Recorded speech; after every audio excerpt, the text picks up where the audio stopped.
that need to get their records cleared so that, because I have so many people calling me on a regular basis, they're talking about, Ms. McCoy, I can't work, I can't advance in my job, and nobody wants that. I mean, it's like it's been 20, 30 years since a person has had a conviction, and they can't support themselves and their family, and who wants that? Nobody wants that. So we want to have, clean slate is a good start. We want to have it expanded, because I have some of those folks that have 20, 30 years. I have one guy, he had four offenses, and the AG was like, no, and I'm talking to the prosecutor trying to see if we could work it where we can get one of them, one of the felonies turned into a misdemeanor to make them eligible.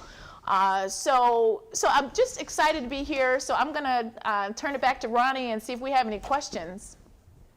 I lost my mic. A room full of lawyers, you think I'm going to have something? Is this mic, does this mic work? A bill in return? There's this mic here. Oh, thank you. That Riverside Arc didn't make that possible. Turn it on. Oh, yeah, I turned it on. Oh, you did. Thank you. I got off the major sound system of the recording team. Please forgive me. Can you still pick me up? Okay, thank you. Let me just say that we want to be respectful of everybody's time. And some of you in the audience may have some questions particularly to ask. But, I was, let me just point out the fact about some of the myths about nonviolent offenders that takes place. It's not a myth, it's real. And when we got to talking about the fact of clean slate, I didn't realize it's close to like 2 million people in the state of Michigan alone that has some conviction that possibly could be removed. And it basically affects them for getting hired as well as promoted in various positions in life, and very restricted in what they can do by those convictions. And some of them are not perceived by us as citizens every day, that knowing what people can be charged with a crime. And I think it would be important for you to maybe address a few of those, because everybody looks like that all we want is people who committed violent acts to be able to be on the streets or be able to leave and get their records expunged and then do something different. That's not the case. And I think citizens of Michigan need to hear that, because 2 million people must affect some of our neighbors, some of our relatives, and some of our friends. And I would like for you just to describe some of the cases that you can expunge and some of the process that takes place and how long some of those processes that may be a little bit more severe needs to take place. Because some of these people I'm hearing from, some of the citizens I hear from, is grandparents trying to get their kid a job. And basically at 21 and 22 years old, they can't get a job because of their background. And there's something happened earlier in their life, and basically they call. And fortunate, Attorney McCoy helped me on one of them, and it's a major, prestigious, very prominent family in town who went everywhere, and basically she's helped them through that process. But I think it'd be important for our listening audience, because we are being recorded, to hear some of the cases of that 2 million, but also some of the challenges they can expect to meet, but still have the possibility of having a clean slate. Yeah, so Ronnie, let me, there are 3 things I want to say. I mean, you raised a couple issues there, and one I'm going to blow your hair back on, if you got any hair left to blow back. But Politics makes strange things happen. yeah, so let me start by saying there are a couple things that and Robyn pointed out. We can have a more expansive expungement architecture than we do. From my perspective, the most important thing we should be doing is faster expungement. So broadening it is a good idea, but automatic, you have to be crime-free for 7 years.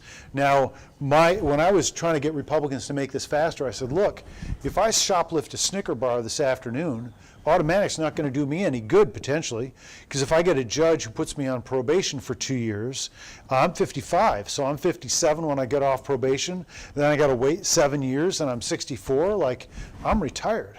Like, that doesn't do me any good. So I think that one of the things I was very proud of was getting at least misdemeanors. So misdemeanors, I blew the doors off misdemeanors, because misdemeanors, it's now, you can get unlimited misdemeanors off your record instead of just 2. And I know lots of people out in the community have, like, you got 1 DWS, you got 20, right? Because you're trying to get to work and you're driving slow and hoping the cops don't notice, and it doesn't work. So you get 20. Or, you know, if you're that kid on the street corner, the cop doesn't like, you're not going to get 1 loitering, you're going to get 6. So I was very proud to blow the doors off that, and I sped up the timeline. So it's a 3-year wait for misdemeanors instead of a 5-year wait to petition to get misdemeanors off your record. I hope that that's going to generate some data for us that we're then in a couple years going to be able to go back and say, look, the only thing we could study before was what about 5-year people, because we've been doing expungements at the 5-year point for decades. So we had a lot of good data on how low risk those folks were. I hope we're going to have data that shows us that if you clean up somebody's misdemeanor after 3 years, they don't turn out to be serial killers, right? Like, I don't care how many times somebody jaywalked. I just don't care. So I hope we can build some better data there, but 7 years is too long for automatic, and 5 years is too long for petition for felonies, in my opinion. So I would love to move felonies up to 3 years and move heck, I'd love to move automatic up to 3 years. It's a smaller group of people. Now, Ronnie, here's where I'm going to blow your hair back a little bit. So I think it's appropriate to talk about violent and nonviolent offenses only to a point. Because the reality is, and this is the testosterone problem, the reality is that Ronnie and I are way less likely to go out to a bar after this, go get drunk and get in a bar fight than we might have done when we were 18. Way less likely. So I think it's time as a community we have a real conversation about why is the Michigan Department of Correction filled with people older than me and Ronnie because of something that happened when they were 17, 18, 19 years old. Like, they were at a drug deal and something went wrong and their co-defendant shot somebody. Yes, that's terrible. We do not want to say that that's not illegal. We do not want to say that people shouldn't do some time for that. But they don't have to rot in prison for the rest of their damn lives. And I would urge you to get out into the prisons and out in the jails and meet these people. Because the prisons are filled with thoughtful, compassionate, intelligent people who have no chance of getting out because of the way we set up our system. And it doesn't have to be this way. I mean, murderers historically have gotten 7 years, 10 years. Somehow along the way, we just amped up our rhetoric so that, people have to go to prison forever. I had a colleague who wanted, look, fentanyl is bad. I am not in favor of fentanyl. But I had a colleague who wanted to say that any possession of any amount of fentanyl in any circumstances should send you to prison for the rest of your life. That doesn't make any sense. Why do we have life offenses for magic mushrooms? Nobody died from magic mushrooms last year. Why do we have life offenses for acid? Nobody died from acid last year. Why do we have life offenses for ecstasy? Nobody died from ecstasy last year. Nobody died from Vicodin last year.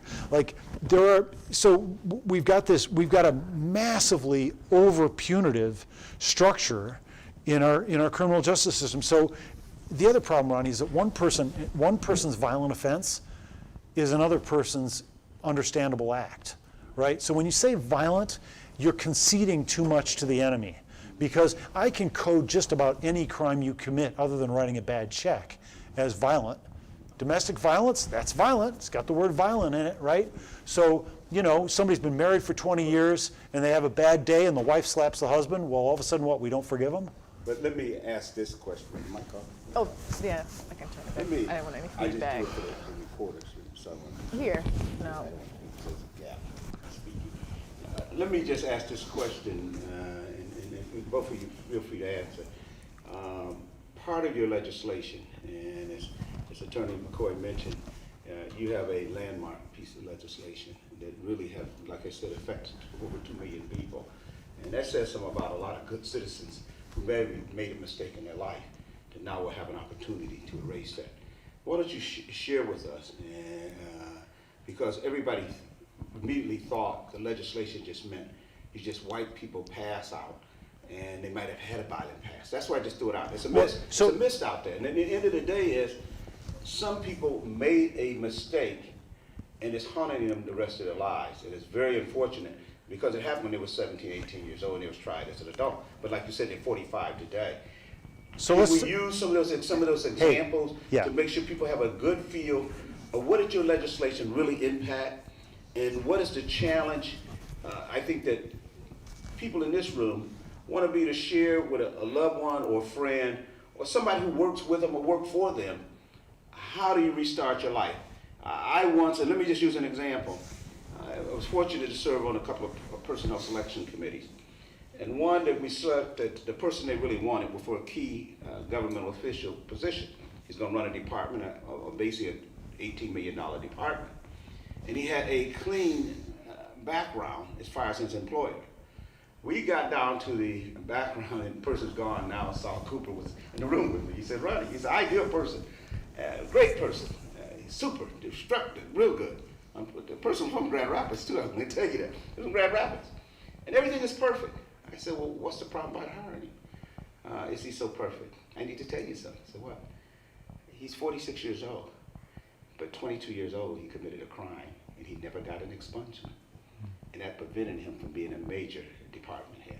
I just use it as an example. Saul now deceased, so Saul it doesn't affect him. But and basically, we looked at it just so I don't know why he didn't get an expungement. With just one child, he could have had an expungement 20-some years ago, and he didn't get the expungement. And at 40-some years old, he had a dream job opportunity. So I would think it'd be helpful for the most listening audience to know that you're not here to say you go unpunished in life. You're not here to say you commit a crime and you walk away from the crime and we're going to allow you to walk away. You're not saying that. And I think that's the myth that many times people in the public hear. And though you're let me say, a person of conviction, because you're also a preacher of the gospel. But you're not saying that as a lawyer, and you're not saying that as a legislator. And even though you did key arguments, I think the majority of most of these expungements will take place with people who should have been, like you said, automatically expunged as they matured in life. And I think it's important for the listening audience to know that we're not talking about you're going to escape punishment, you walk away, and basically your slate is clear. It's things that must occur to make that happen. But as you mentioned, on many misdemeanors, they should go away anyway. And I think you need to describe as a citizen, because some of them know people who have maybe been part of some of this incident that walks away shameless because they're embarrassed. It's almost like telling people, I run a major company, but I never graduated from high school. Or I'm a supervisor of 50 people, but I don't even have a high school diploma. At the end of the day, you did it from experience, you did it from knowledge, being well trained by people, and they don't really admit to it. At the end of the day, I committed an act against the law, and basically, I need this clean in order to move forward. And I think people need to know to be able, because they're wearing suit and ties now. And some of us just work every day, but limited what they could apply for. And I think it's important for the listening audience to know what takes place and what's the challenge you meet. Robyn taking on a challenge for me, for a very successful, very prominent family in this town, a challenge that is difficult. But basically, Robyn have told me I'm going to meet that challenge. We're working, we're definitely, we're working on it. And I would say this too, as a lawyer, what I see, and what Attorney Taylor can speak to this as well, is like you get certain situations, domestic violence, where the circumstances don't necessarily mean, and I know that there is a call to action. I'm not saying that you shouldn't, if there's a severely violent person out there, typically male, some female, I know some of my male clients would say, because some of the males won't prosecute the women because on the family law, but typically male, there has to be a gauge, because to take that person who is the breadwinner out of the home, and that what David said earlier about it affects their family, and then and so I feel there's definitely a need for counseling, for services, not always just putting people in jail. people that have mental health issues, I see a lot of men, women, and children that have mental health issues, and we're not understanding that if they got the proper treatment, the proper medication, then, but to put them in jail, there's always this penalty, like jail, jail, jail. And for some people, jail does work. I have had some clients that go to jail and they're like, oh my God, I went to jail, Lord Jesus. And they had a come to Jesus moment, and they woke up and they dealt with that. But most of the people that I encounter on the day-to-day as a criminal defense attorney, jail is not the answer. We need to look at alternatives. We need to look at having mental health reopening the mental health facilities, drug treatment. I don't know if any of you have read the new Jim Crow, Michelle Alexander's, where they talk about in Europe we have a very punitive system here. And I teach a class on law and African American experience. You would argue that the system was designed.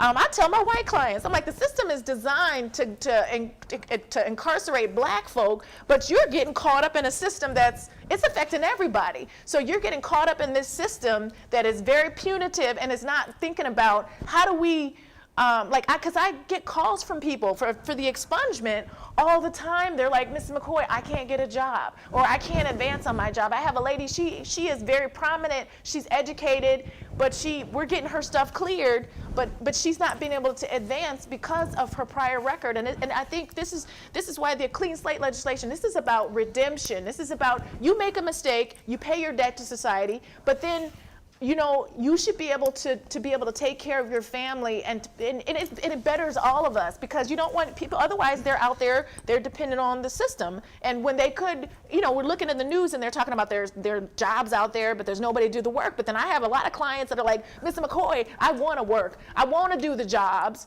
but they look at my criminal record, and I get hired on the job, then they look at my record, and then they say no. And so it's about redemption.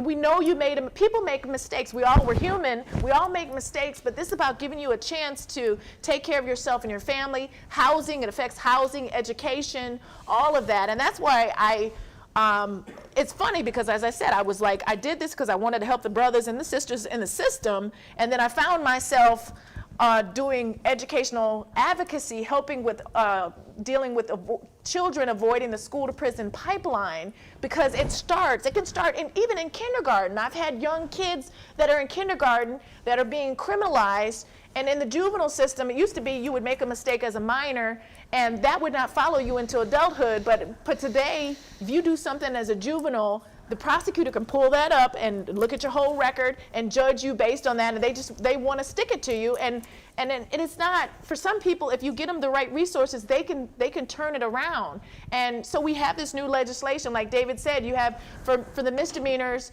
unlimited misdemeanors, three felonies, but it depends on what the felonies are, and it's 5 years for the first felony, 7 years for the second, it could be 7 and third.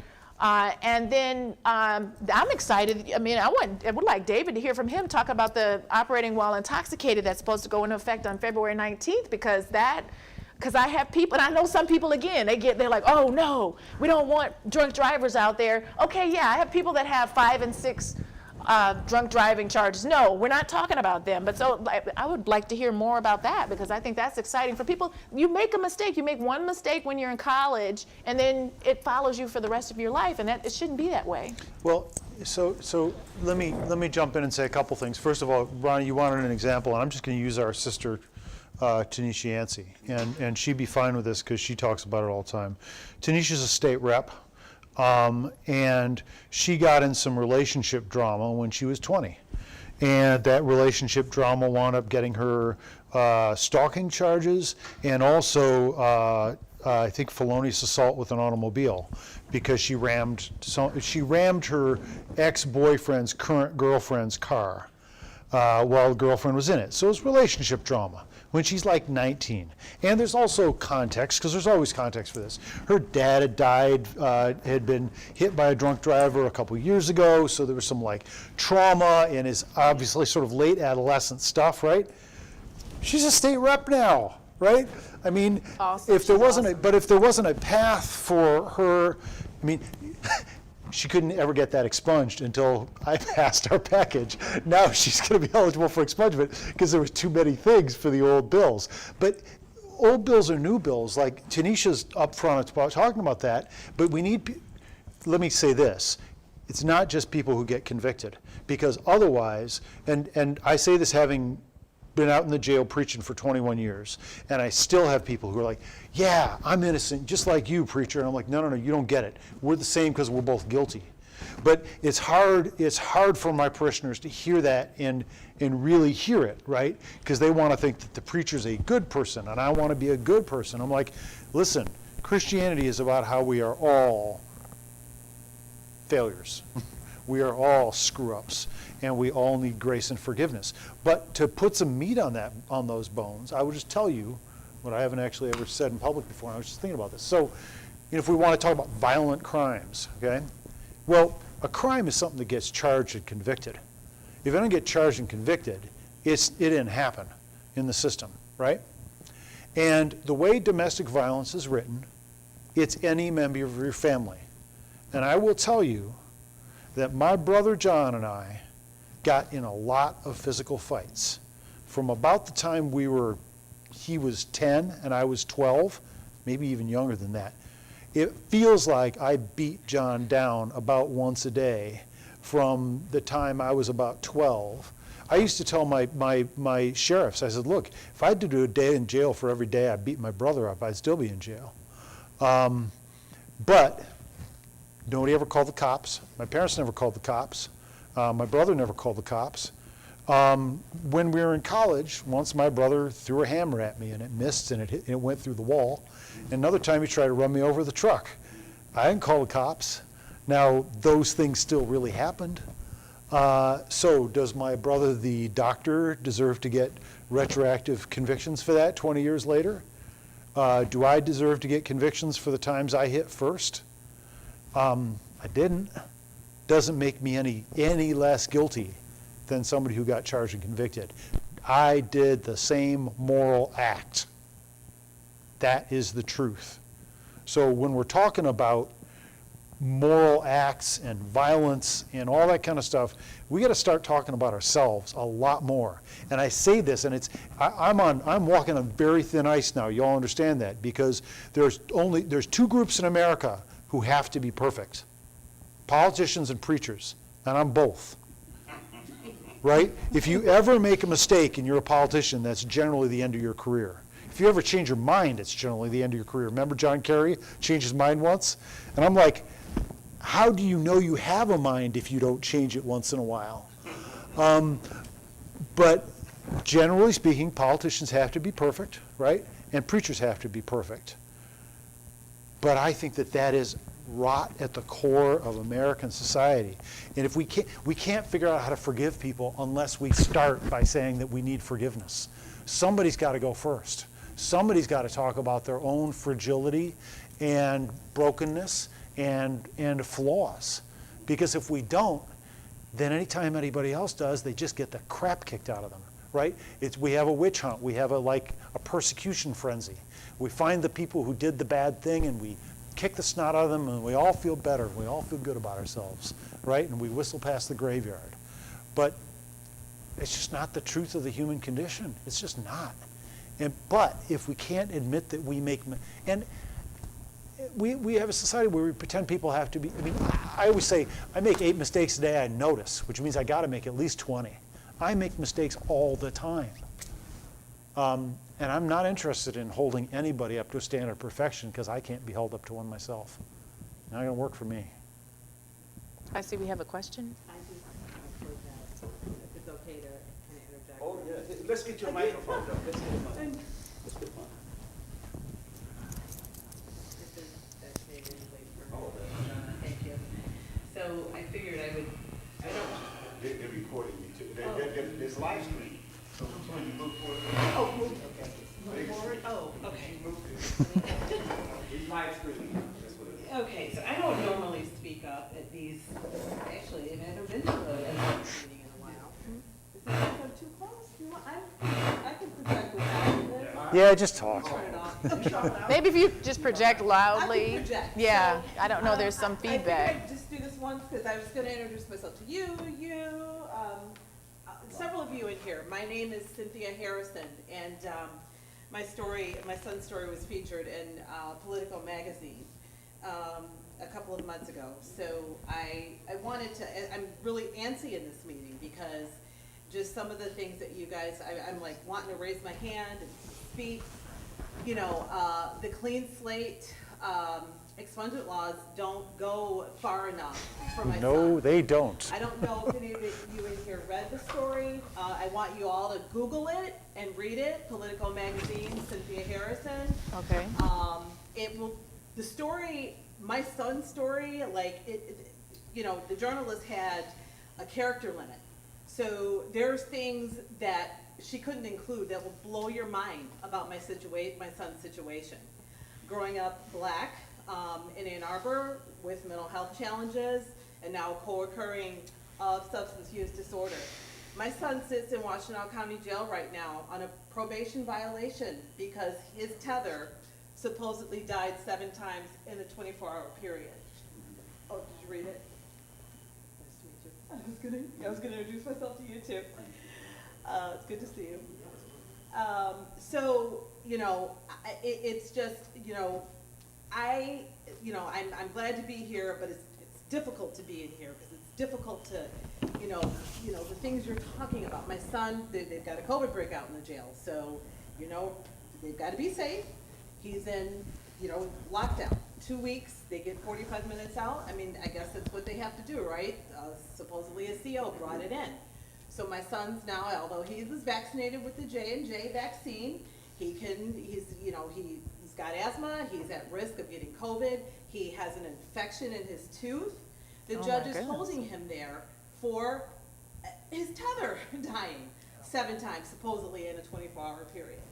The Washtenaw County prosecutor, I'm just being transparent here, the Washtenaw County prosecutor, the probation department, they've all agreed that with his new case, they are not asking for prison time. They he plead, of course, the whole, you know, plea game. Gotta play the game, so he plead. And they are asking, everybody's on the same page, defense attorney, public defense, probation, prosecutor, 9 months, 272 days, time served with release to treatment. Victoria Burton Harris and Ellie are like, you know what, if he finishes his 30-day inpatient treatment, we're gonna drop probation. The judge has made veiled threats to send my son to prison. His sentencing is Wednesday, okay? These are nonviolent crimes. My son on-ramped into the criminal legal system because he kicked over a garbage can in my middle class, I'm not gonna even say middle to upper, my middle class subdivision in Ann Arbor. I'm infuriated. It's like, I work for the CIL, so I got an invitation, someone sent me the flyer, and I'm like, oh, I'm gonna go, right? And like, I realized I'm in here, and it's just hard for me to sit through this conversation, because everything you're saying is absolutely right.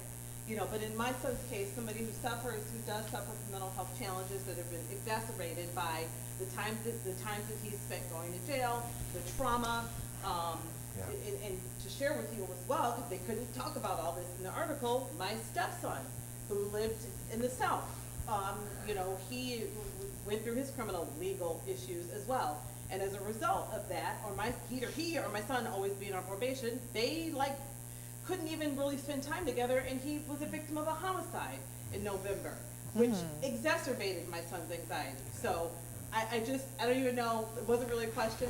Yeah. I just need to share my story. No, I so appreciate it. And look, I mean, And I'll give you one of my cards if you want to call, because that's I get people calling me all the time to see if there's anything I can do. I mean, you said he has an attorney, but yeah. And I so appreciate you telling your story. I was actually, I was at you don't even know who Brian Stevenson is? Wrote a book called Just Mercy. Yes, he's awesome. Brian talks about, his advice to crowds is, which I love, is get proximate. Get near the people affected by things, because the human brain doesn't respond very well to statistics. It does really well with stories. So we need to be able to tell the stories of the people who are chewed up and spit out by the system. So I'm just going to, if I can just riff off your stories a little bit, let me just tell you a couple stories. I once had a client, nice young man, no symptoms until he's adult onset mental illness, right? He is about 30, and all of a sudden he gets basically a version of megalomania. Like he thinks that he's like in control of the world, and like he's gonna be a detective, and so he's gonna check the security system at the company that he works at. So he breaks into his own company's offices on the weekend, right? When I go out to visit him at the Ottawa County Jail, they won't let me out to see him. I have to sit for 6 hours. I'm a lawyer, remember, right? When I get to see him, he's been in there for 2 days already before the family could figure out where he is. He's in a glass room in the middle of the lockdown area. The wall is covered with his own feces, and he's naked, and he's written in the wall in his own feces, "Help me." And all the sheriffs are sitting there laughing at him. It is not a mental health system, right? It is a travesty how poorly we deal with mental health in our system. So I'll tell you my second story, Floyd Jones, and I can tell you all this because it's public record. I have represented Floyd at least 5 times, about every 2 years, since Floyd was about 25. And Floyd's not getting any younger. And he's probably got a lot of similarities with your son in terms of his situation, right? He's got a dad who's 70 now, and who keeps working because he keeps having to hire me every couple of years. Because every couple of years, Floyd does okay when he's on his medication, and if he's in mental health court and he's got somebody other than his mom, well, his mom died over the course of me representing, but somebody other telling him he has to do it and that's the rules, then he can take his medication. But eventually what happens is he drinks, and then the drinking derails the medication, and then he's out in the front yard kicking over the neighbor's fence, or yelling at their dog, or walking around without his shirt on. And so my last time with Floyd was 2 months ago. So here's what happens with Floyd. I didn't even know this was a crime, but it turns out there's all kinds of shit that's crimes that you don't know about till the prosecutor charges it. It turns out that swearing on the phone, I'm not kidding, is a crime, like profanity on phone lines. And guess what? Facebook counts if you've got an internet provider, right? So poor Floyd got on Facebook a couple years ago, and he wound up getting in some fight with some woman on Facebook. And he was, she offended him, so he offended her right back, and it all whatever, right? And so she said, don't ever contact me again. Great. You and I could handle that, right? We could handle those rules. Floyd got back on Facebook a couple months ago, and you know how Facebook suggests friends to you? Like, this person might, right? Like, probably a suggestion for me. So Floyd thought that meant that this woman wanted to be his friend again. So he clicked on the button and he initiated a conversation, and she's like, I told you to drop dead in a ditch and never contact me again. And he said, well, fuck you, or something, right? He got charged, right? Like, the poor bastard doesn't understand how to use Facebook. That's the basic problem, right? He wasn't trying to go out and do evil in the community. He's just, the poor guy, I've had him sitting in my office when he thought half of his face was burned off. I've sat with him when he's had full-blown visual and auditory hallucinations, right? Floyd's, and he's not going to get better. I have a phone call with Floyd about every 6 months, and my family knows because I'm one of the people Floyd actually trusts, but it always takes him at least half an hour before he wants me to say anything. So when Floyd calls me, I put it on speakerphone and mute. And then we keep having dinner or whatever else we're doing. Because Floyd's just got to tell me, because he's trying so hard, right? He's got to tell me about the preacher he's listening to on the radio, and how, the advice I gave him 6 months ago, he's still been thinking about that. And he really wants to, and I'm trying to nudge him, right? I'm like, Floyd, he wants to get a job so bad because he wants to be a productive member of society. I'm like, Floyd, maybe your job is to keep your room really clean. That can be your job, Floyd. Why don't you really do a good job on that job? Maybe you don't need to work at Burger King. Because he keeps trying to work at Burger King, and then they fire him, and, he doesn't show up for work, or, he gets agitated or whatever, right? And, he is such a sweet, he's got such a good heart, and it's never going to get better, right? Like, I can't cure Floyd. I don't think this side of heaven, like, there's a cure for him. There's management, which, this is why I'm such a huge fan of mental health courts, because when they're done right, they can be such a help. I see two hands that are, yeah. Is the potential new legislation coming, or how do we strengthen the ability of the mental health court to be more than just a name, mental health court? Well, how do we make it where mental health judges can say, mental health you ordered to provide the service? Or how do we make it where we become more responsive citizens? Well, because if we got out of the mental health business some years ago, yeah, they don't want to fund well, we need more resources, but also, like, I actually like community placement way above, like, I don't want to reopen a bunch of mental health hospitals if we can do good community placement. And we've gotten better at the meds, like we really have. So I think there's a bunch of ideas. Like, one thing is, and Robyn said she had got a background in family court. One of the tricks they do in family court is they have referees. So they have a judge, and then they have under them referees, and those referees can spend time working on the cases and working through the particulars. Right now, our mental health courts are all only judges. So I think we need a system where judges have referees underneath them, because we got a huge undercapacity issue. And unless we want to create 2,000 more judges in Michigan, what we really need to do is have referees working under them who can do the case management functionally and who can run a lot of the aspects, because we got to take the mental courts we have and expand them by about 50-fold. That's the issue. It's not that they're bad, it's that we don't have enough of them. So that's one huge issue. The other issue is, and this is one I've actually got a bill, you better co-sign it. I've got a bill I'm introducing on Tuesday.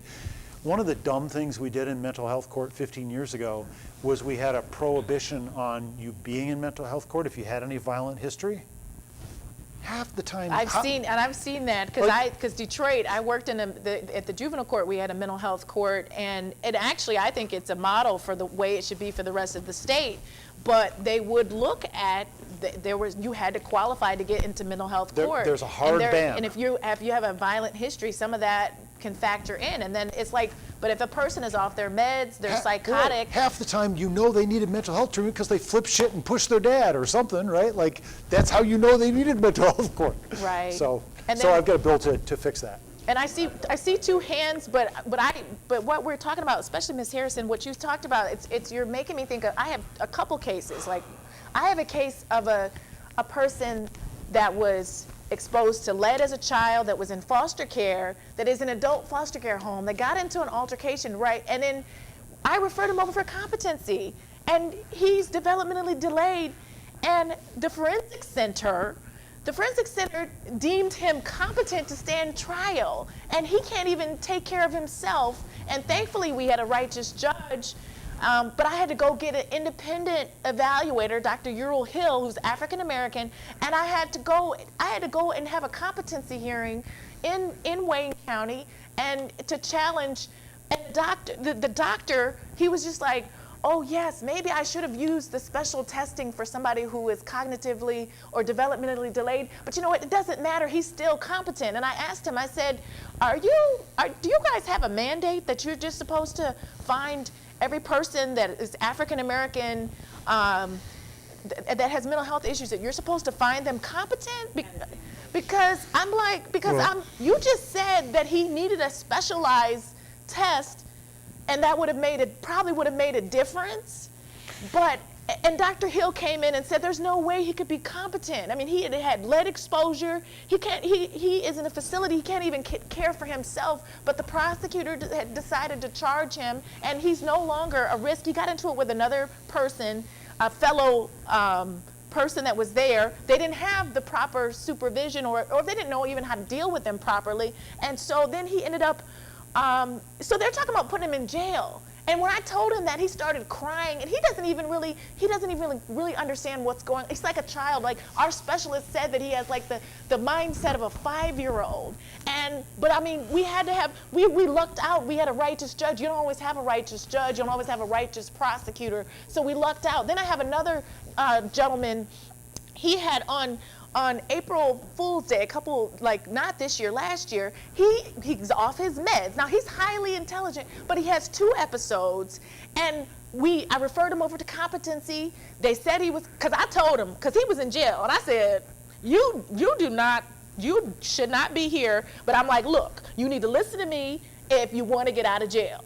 And he's like, I'm gonna listen, Ms. McCoy, I'm gonna listen. And I said, okay, I want you to go over, and I'm gonna send you over to get mental health treatment. I want you to see the therapist and take your medicine. He did that. They evaluated him, they deemed him competent. But for the incidents that he had, they deemed him, they said he was legally insane. And he's African American, but that's a rarity. I rarely ever see that. And then I had a client that was Caucasian. He wouldn't even come out of the jail. Now they deemed him incompetent, and he didn't want to be deemed that way, but he got his act together, and we're working with him, and we're getting him services as well. But I'm just saying, the system it's totally a skewed system. It needs to be repaired, because when I'm in there and I see people that have like some severe drug issues, they should not, and they're putting them in jail, and you have some of these judges. That's one of my mandates as president of Black Women Lawyers in Michigan. We write letters and we support the progressive judges. For the ones that are not, it's like we need to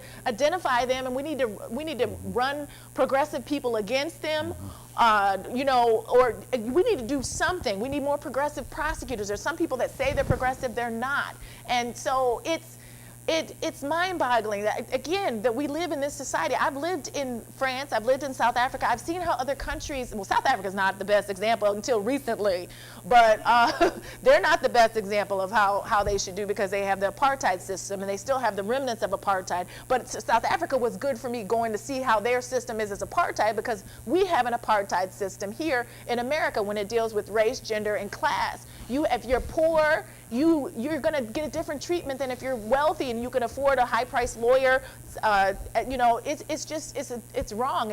And disparate treatment is wrong. And I mean, my dad's like, why are you're still in Detroit, and you're still, I practice in all over, Washtenaw, Wayne, Oakland, but I'm in Detroit because that's where there's a need. There's a great, just like with the expungement, we have one of the architects here for this expungement legislation. I agree with David. It needs to be faster. It needs to be expedited. I called the chief judge. I've called MSP, the Michigan State Police, and the AG's office. My assistant will tell you, we're emailing them every day, because we need to expedite it. It needs to be accelerated, because people need relief now. They need relief now. But I saw 2 questions. I saw the lady here and the director. So. So hi, good evening. My name is Athena. I am on the board here at Riverside Arts Center. Athena Johnson, also co-owner of Black Stone Bookstore right around the corner. And I just got back from Jamaica, y'all, so I'm here. I wanted to be here to hear this. I'm a strong believer of being a part of my community and where I can help. This right here, I'm born and raised in Ann Arbor. So I have with my husband and I have 4 kids, 3 girls and then the boys. My son's experience was so much different than my daughter's experience coming up through Ann Arbor schools. I came up through Ann Arbor schools, so my experience was interesting. So my mother, I'm a musician, I'm a vocal recording artist, so that is what, when we raised our kids, my mother put me in everything, right? Not that I got into it, but she put me in everything. So just to keep me occupied. So I did the same with my kids, my example, but now that I'm an adult and I have a son, my heart is just breaking. And, although he's fine, there's nothing, he's not in jail or anything, but the fact is I hear these stories from these Black mothers and these moms, and I had another friend in Ohio, just like beautiful author, just on social media doing all these beautiful things. All of a sudden, the next day, she's on social media crying because her son was accused of something. And she was like, y'all know my son. And so it breaks my heart. So I could be here for the next 50 hours picking your brain and asking all these questions and learning. And I'm hearing this. I'm connecting the dots. I'm consistently connecting dots. What it is the society I live in. If I could, I would just live out in the country for the rest of my life. You can't run away from it. You have to deal with it. So we brought our son up to understand this is the environment you live in. If you are arrested, we have to teach them that. It's totally different from some of the white boys I grew up with. So period. So I know that I've had these worlds, and so I'm always trying to be somewhere just to be, if I can help or whatever, or just shed some light on whatever it is, if I can help in some way, spread the word, and to to be of assistance anywhere I can do. It's overwhelming for me right now to hear all this, although I know it's happening. And the system that we live in, and I do, yes, I have some very strong opinions about A, B, C, and D. So, but I do the best that I can. I do the best, our children do the best they can. And what else can we do? What else can we do? When you're in the system, like you're saying, it's flawed. It's Right. flawed, it is skewed. I'm like, baby girl, or my son, if you're in there, you have to prayer. Our the spirit. Prayer, comply now, complain later. Comply now, complain later. Live to tell your tale. That's what I taught my son. If it ever happens, he's away at school right now, so that's what I have to tell him. So- it just breaks my heart when I see Yeah. that. So let me say a couple like yes ands or maybe yes buts. First of all, look, I know racism is alive and well in America, and I know that, and I also know that what America is scared of is young black men, and that is why I'm always a little itchy when people start saying, oh, things are tough for women, they're even tougher for women of color. It's like, you know what? It's really tough for young black men. And I, through my life, watching white racists who are so happy to pat the head of a little 8-year-old boy, but when that kid goes through puberty, they're done, right? They're done. And so that's why I always get itchy when people lean on, try to lump in racism and sexism, because they're not the same, and they cut in opposite directions in that obvious case. The other thing I want to say, though, is, okay, there's two parts to this. One is I don't want to let go of the race part of it, but it's important to remember that a lot of white people cannot hear what you say after you say something like structural racism. What they hear is, you called me a racist, and then they are done, right?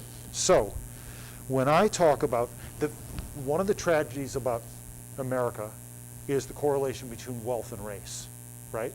Like, white people got all the money, to put it crudely. And I talk way more sloppily than Robyn does, right? Because I'm like, we will lock up black people. Obviously, we'll also lock up some white people. Obviously, we don't only lock up men. We also lock up some women, right? So it's like when I say, there's no black Republicans in America. I mean, I know there are at least 3 black Republicans, because one of them ran for Senate, one of them got to be Secretary of State, 2 of them got to be Secretary of State. So I know there are black Republicans. Anyway, where I'm going with this is, if we want to fix things that have a huge racist effect, one of the ways we can do it is by zeroing in on the fact that it's a wealth effect, because wealth and race go together, right? So if I can convince people across the aisle from me, we don't want to have a system for poor people and a system for rich people, I don't have to talk about what color the poor people are. I know what color the poor people are, more often, maybe not more often, disproportionately, right? So, and I'm not saying that's the only thing that's going on. I'm not saying that, right? I'm saying that's a way in to dealing with some of the problems that I see and I feel on the race issue, is to talk about that. Now, so the second point I want to make then is, because this is a yes but, my son, when he bought a house in the inner city, how he got welcomed to the neighborhood was he moved in, and the first day he was there, he got the house surrounded by cops with guns drawn, and he was forced out onto his porch and ordered down on his hands and knees with his hands behind his head with guns drawn on him. And then the cops went into the house without permission and tossed the place. Now, my son's as white as I am, so it doesn't only happen to black people. The problem that I see with the police force, and Ronnie's been doing some really important work on this, props to Ronnie, we need to move law enforcement from a culture of domination to a culture of problem solving. They need to be peacekeepers. They need to keep the peace, right? The problem is, and yes, they do it more to black people than they do it to white people, but cops want everybody to roll over on their belly, right? I mean, when I get pulled over for a speeding ticket, what they want me to do is roll over on my belly. And until I roll over on my belly, it's not going to go well, right? Right. So, and like I can, my legislative director was with me when I got pulled over for speeding a while ago. And he said something like, oh, he asked me where I lived, right? He's like, he pulls out my driver's license. He's like, do you live there? And I thought it was funny because like if I didn't live there, I couldn't have my job, right? Like I have to live in my district in order to be able to be a legislator for that district. So it just struck me as funny, right? So I smiled. And he's like immediately down my throat, like something funny, like, he's gonna mess me up, right? Like, because I didn't roll over and be like, yes, sir, right? Like, look at me rolling over my belly. Now, believe me, there's not a doubt in my mind that for every white guy who gets a little bit of having a rollover on their belly, there's 9 black men who are getting shot or beaten or, like, I represent them, right? I've had young black men, I'm like, I'm sorry, I'm not going to swear because the microphone's on me, but like I've had cases resisting and opposing an officer when I'm like, what we got here is black interacting with the police. Like I don't see how this person could have been more compliant. Like I had a kid once sitting in the back of a Michigan state trooper's car. He has a bad knee from a basketball injury, right? He's in handcuffs in the back of a cruiser, okay? He could not be more under arrest and more subdued, right? He stretches out his leg, cop turns around and maces him. Like he's in handcuffs, and then charges him with felony resisting an officer. I had a Ugandan professor, visiting professor at my college, Calvin College, where I graduated. He decided he wanted to go see America, so he made the mistake of driving out into rural Michigan. And in Uganda they drive on the left-hand side of the road, so he gets off the highway and he mistakenly gets over to the left-hand side of the road. Immediately corrects, but a cop's seen him, right? He's African, so he like gets out of the car, he's like, I'm so sorry. Boom, on the hood of the car, like nobody, and he was wearing a hoodie. Like poor guy, like didn't get the message. If you're black in welcome to America. you do not want to be wearing a hoodie, and you do not want to be waving your hands around in front of any police officer, right? So boom, on the hood of the car, charged with resisting and obstructing. You want to know what his professional specialty was? He was a professor. His professional specialty was pacifism. Like, the man is a professional pacifist, and he got charged with resisting an officer, right? Like, I'm like, how could he have, like, right? Now, that would not have happened to me. It wouldn't have, right? Now, I might have been on the hood of the cruiser, but I probably wouldn't have got charged with a felony. They charged that guy with a felony, right? Like, there's just no way he was resisting or obstructing anybody on a felony level, but he sure was black. So I get it, but what we have to work on is changing that culture of domination into a culture of problem solving. And that is hard. It's going to take generations. It's going to take awkward conversations. It's going to take embarrassing conversations. Frankly, one of the first, this is back to my testosterone comment. Did I talk about testosterone here? I did. You did. Half of our officers should be women, like yesterday, right? Seriously. They said they did that in California, and they had it because they say when you have more women on the force, it changes the culture. Of and course it does. You should have the police particularly for the children, thinking of themselves as guardians for the children. Right. How would you treat your own child as opposed to just the way that they have treated some of our children? Right. And I know the director had a question. Oh, wow, No, come on. No. I just, what are those conversations? We keep on referring to, we have to have the difficult conversations. Well, what exactly are those conversations? Because, boy, we better start having them. And what are we saying? Well- Who's having the conversations? What's the action step? Well, Like, look I up. love hearing the stories, and I learned a lot. I had no idea that there were so many people that, and it totally makes sense. So part of me is going, this is so easy, right? All you gotta do is go, hey, what's the obstacle? What's the problem? Why are we having a hard time making this right? And what do we need to do that? And I know that's not a Well, question that you can answer like.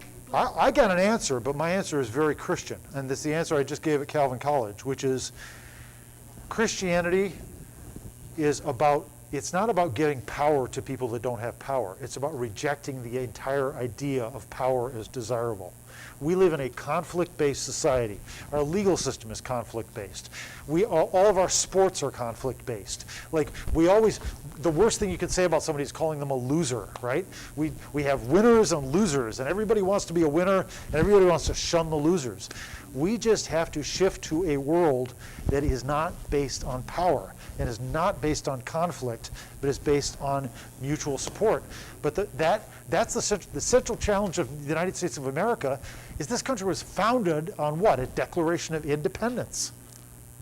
So by having That's a that- bad idea.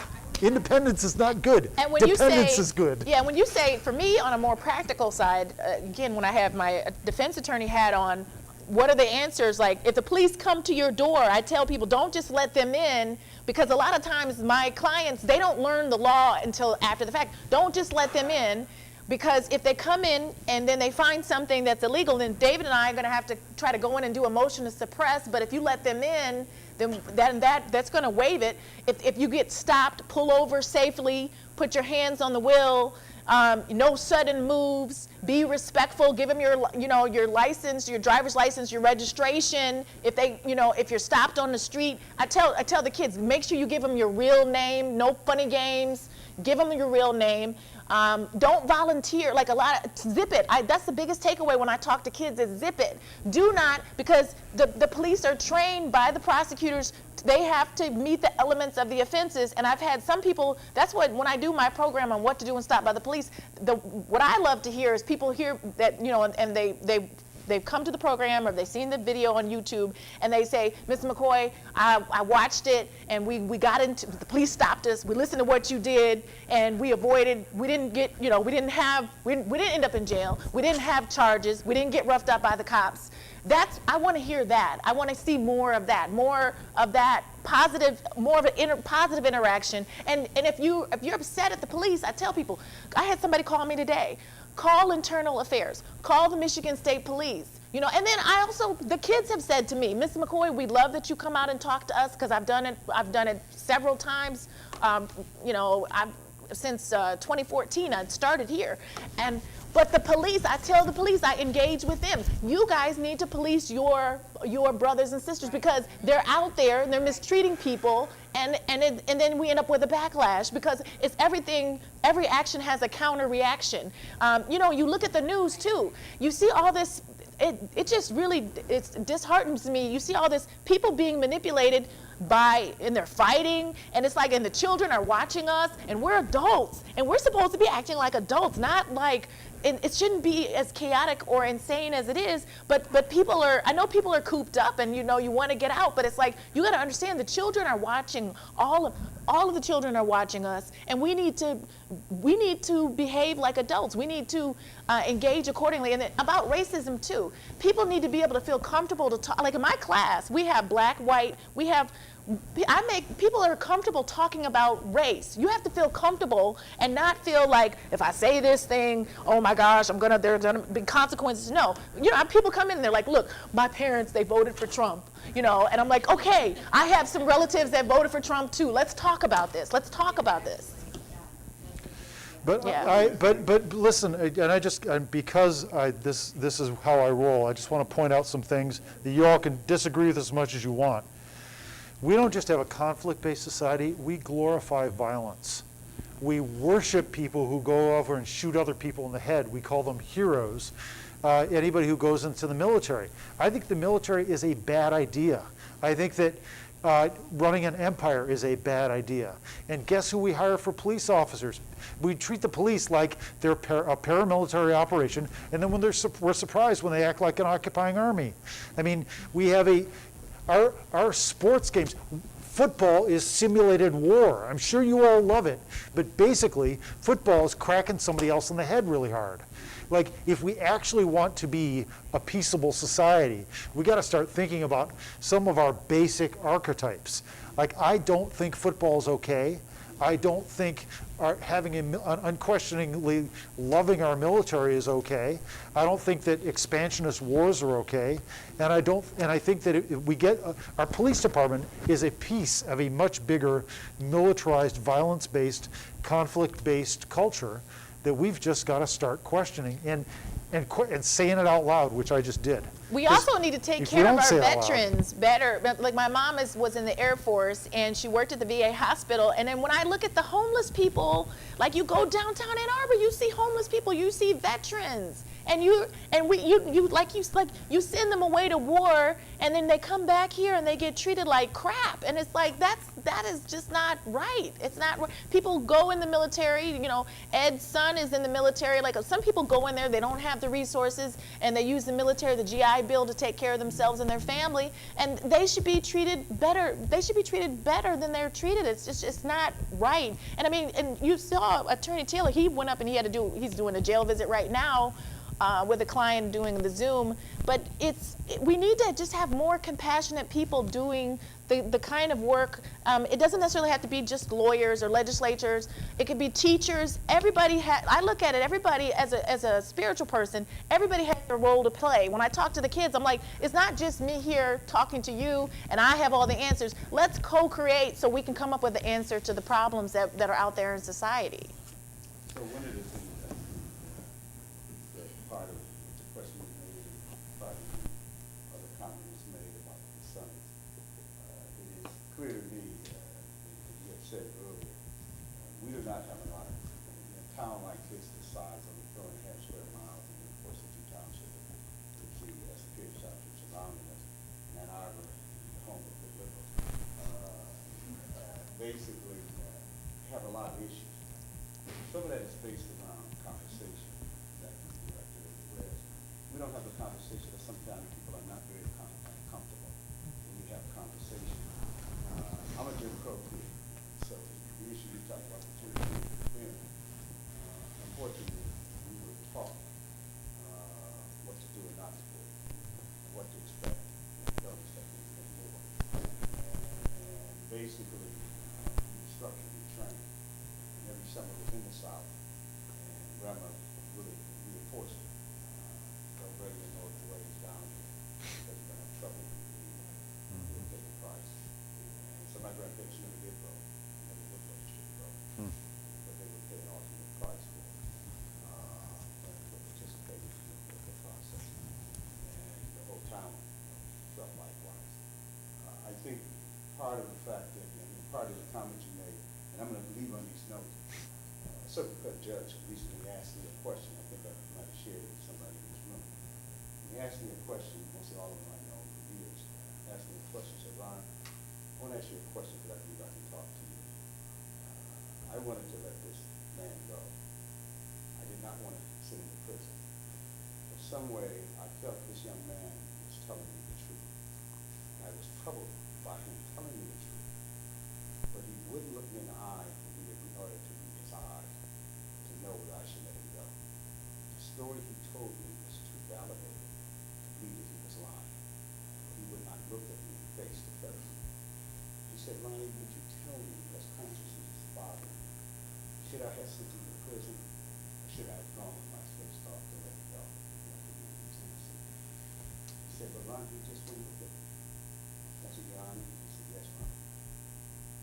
As a young African-American kid during Jim Crow, we were trained not to look at you. That was a sign of Disrespect. disrespect and intimidation. So we would not look at you in the eyes. Eventually we looked at the floor. And then looking at the ground was our reflections of our ways, specifically for you. And we seek mercy. And mercy lies in your hand. So it was a tone of respect. Ms. Johnson, I need a job, I do day work, I help around the house, and I cut your grass, cut your weeds. Please don't let me down. Please don't fire me. I got things for you.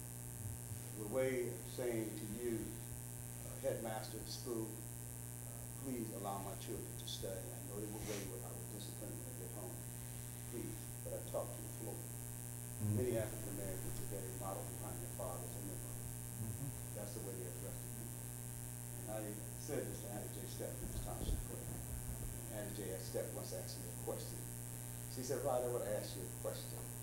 And she asked me this question, probably the question she was asking. And I said, Atty, I just got to tell you something. She said, what's that, Ron? Man, Jay, I didn't know your eyes were blue until just recently. I said, why you say that, bro?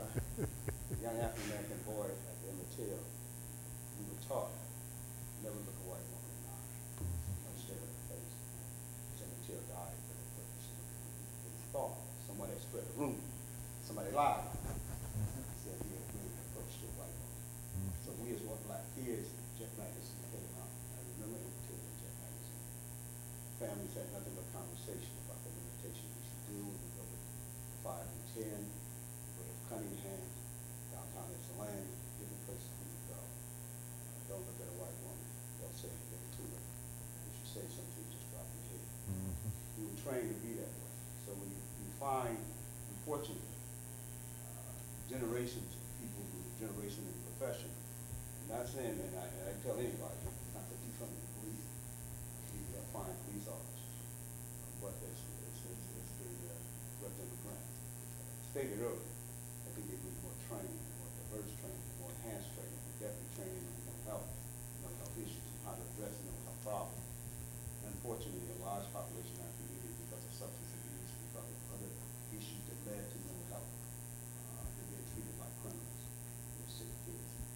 Part of addressing your concern, part of what I want to engage in next year, is having a lot of community conversations. Because I think we're too segregated as a community. We go to affairs, 3 whites, 10 blacks. We go to affairs, 2 blacks, 100 whites. We're too small of a town. We should have more conversation on how we can live together as one community. Because we should be one community. Put yesteryears behind us. And one of the things I feel grateful about is that I represent a non-African American district. And I tell my colleagues in Lansing, most of them did not know I don't represent Detroit. An issue like that. I just be in Detroit. I didn't know that. I said, no, my brother, my district, non-African. They said, really, man, we base it on service. And I think that's what we got to do. We have to base our community on the willingness to work collectively together to make this better town, a better community to live in. And I say that to elected officials in the room. You don't represent just black folks, you don't represent white folks. You represent the best interest of your constituents. The best interest of your constituents could be anybody in this physical town that has an issue, a problem, a concern that needs to be addressed. No one knows me firsthand. We have a colorless office, relatives McCoy deals with me. We don't look at color, we never met most of the people we serve. We're all like correspondent. Because we wouldn't be coming to you, we don't just come to Lansing and deal with that fail, we have to come all over there. We do all of that advocacy work based upon relationship. And I think we just got to get better at that in terms of communication. Ann Arbor is so big and so righteous. I don't mean to say negative, but sometimes the media is so righteous you can't tell them it's wrong. They see nothing right. And at the end of the day, I had to be with the police department in the Park Ridge community. And I told them we don't see the touch that we got Detroit. We don't have drive-bys and shootouts down the street. We're a peaceful community. We got to become peaceful. But part of it had a dialogue with law enforcement and respect for the community. The community has respect for law enforcement. Law enforcement have a job and responsibility. That's what we hire them to do. But we don't hire them to beat people upside the head. We don't hire them to throw people behind cars, handcuff with bad legs. We have to be respectful. So I'm going to ask the chief and others to participate in a series of conversations. And of course, the mental health department, and of course, Commissioner Jefferson worked a lot with the mental health department. I'll just tell you, the crime has been about money, the lack of resources. But we got to be the advocates. We got to say that right is right and wrong is wrong. If not, I wouldn't get it up. I mean, I would be because people somewhat have a judgment of my character, my content, and not my color. But I am an African American man. I make no shame about it. My parents, I can't camouflage or hide it. But the issue is, what is your mission? The mission is to serve, represent the best of your constituents. That's all that matters. So I would hope that we would join in. LaGrand went farther than I would imagine he would go. Believe me, he's bowling the floor just like he's bowling tonight. Thank our host, our guests for being here. Thank you all for attending. Yes, great seeing you. Lansing or not? I'm waiting. We're coordinating schedule. I'm ready to go. It's like, yeah, we gotta just coordinate it. Come find my office. I will, for sure.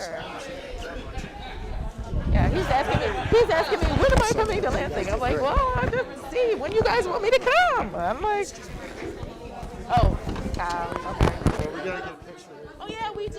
Get a picture. Ronnie, we want a picture. Let me get this.